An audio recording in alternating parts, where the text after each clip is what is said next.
Man, you've been tapped in, you tuned in, man, a Real Tune TV, man. You already know, man. Nino Cappuccino, man, ROE, man, 2022, man. I'm in the building, man. It's a pleasure. I'm here with the Triple OG, man. You feel himself, man. Mr. Melvin himself, man. We here, man. Thank y'all for having me. We got my boy Real Tune over here and Spliff over here just to let you know. And we hitting corners, man, to let you know. This ain't about checking in. It's just about having friends. You feel Wherever me? you go, man. We gonna welcome you. We gonna do the 3 E's. We gonna embrace you, which we did. Now we gonna educate you, which we are.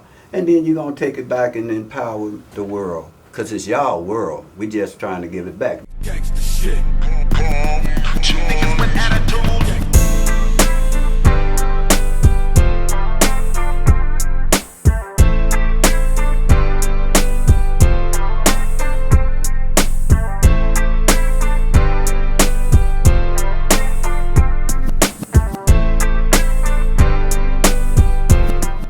This is a real legendary, historic moment.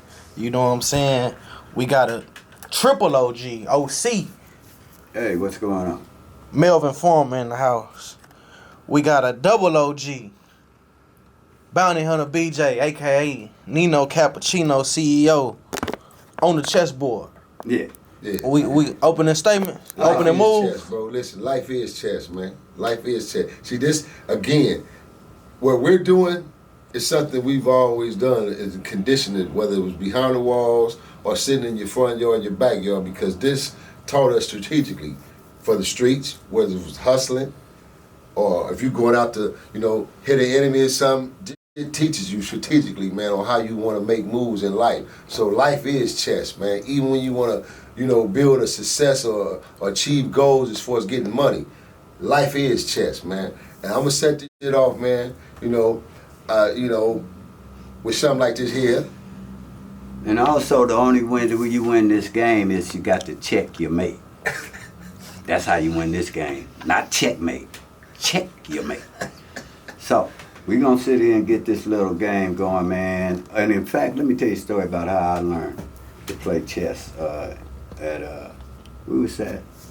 Jamestown, 1979. J-Town, man. I'm with Michael Kind Daniel. of tell TV Land where's Jamestown and how that coincide with us as gang members coming out of LA, Crips and Bloods. Well, people need to understand that Crips and Bloods, and I consider you a first generation. As you know, early I go by decades, because y'all come up under right after, no more different than I was 14, Tookie was 17, I'm 17, y'all, so all us the same, but within the 80s. But when we first was going to prison, and this is the difference between a street gang and a prison gang. We were used as gang members. Most of us didn't gang bang long at the beginning. 17 or 18, we was gone, getting some money. Right. But what happened was, as far as the Crips, there was very many Crips or Bloods in there because they wasn't old enough to go. They didn't start going to prison till about 77, when the older ones were that, because they couldn't have lasted. I had 40 arrests by the time I was 18. There's no way of death, but that's because they hadn't invented the juvenile fitness here. They still believed in rehabilitation. But when they found out and caught on, these ain't the Tookies, these ain't the older ones, it's the younger ones. That's when in 75 they went to the United States Supreme Court, and you can Google it, and it'll say because of the behavior of the blacks and the brown in Los Angeles, we have to make a decision between public safety and education. So they added it up.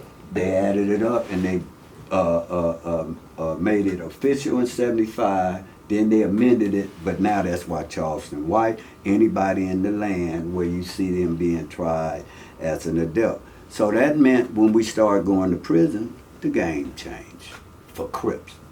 Because the Bloods end up kind of uniting, becoming UBNs, because they had a constitution, so they could hook up.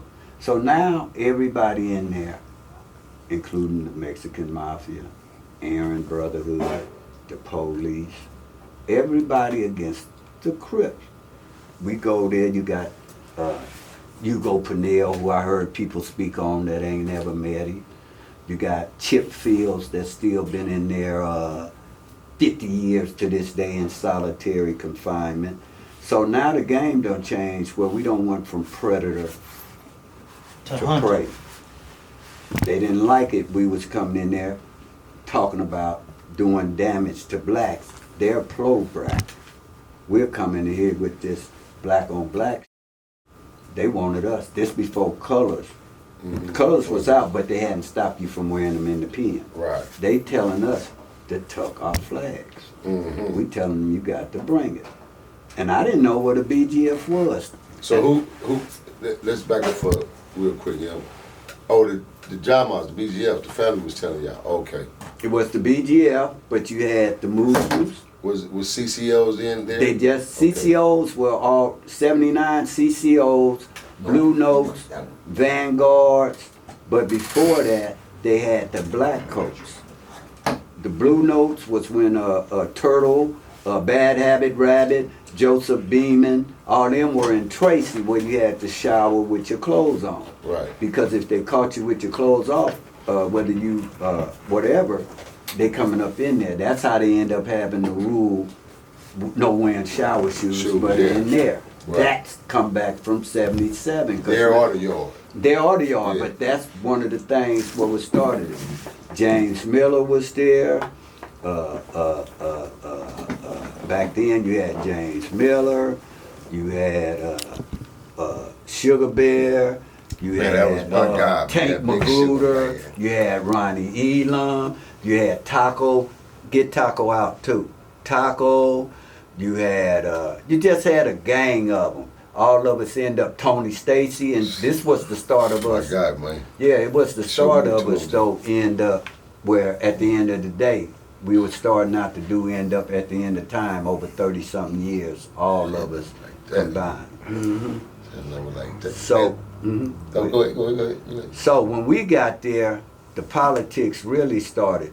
And the first killing I seen, because the BGF controlled the prison because they ran it where What's they could. BGF? Black Guerrilla Family. Okay. Black Guerrilla Family. You're talking George Jackson, Jonathan Jackson, Hugo Purnell, Fleety Drumgo, Geronimo Pratt. You're talking about the big boys. Doc Holliday. Doc Holliday, who I talked to. Ray Brownie. Yeah, Ray Brownie. Chuck Woodson, Joe Woodson, Big C, Chuck. All these cats. But they didn't like us. And so when we get there, they had sent a guy down from San Quentin because they'll kill you. They wasn't bragging about fighting in jail. Just to intervene real quick, is it safe to say that it was that way at that time because it was an empowerment move? Because they had already had the yard as far as the blacks. So they want to keep that black structure. They were mad because, don't forget, 71, 72, 73, 74, 75, after the Robert Ballou murder, they put the Crips on the map at the Soul Train. With the jacket. With the jacket. I was over there that night with Judson Baycott, Sam Cunningham, Ricardo Sims, Keith Henderson, Ricky Henderson, Big Bob, all them, and a juvenile. That was April.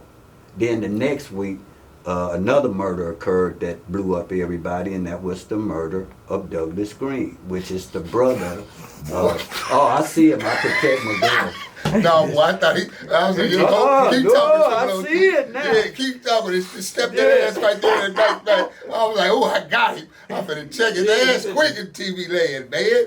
But yeah, man, listen. No, so it wasn't that. It was just that they had been hearing about us, but they didn't really have enough where now we're starting to go to the prisons for the first time, and they're actually seeing them. And so young they didn't, too, 18, 19. And these men were 35, 36, 40 years old. Yeah, strong, grown already. And they were killers. Straight killers. They had their own graveyard in there.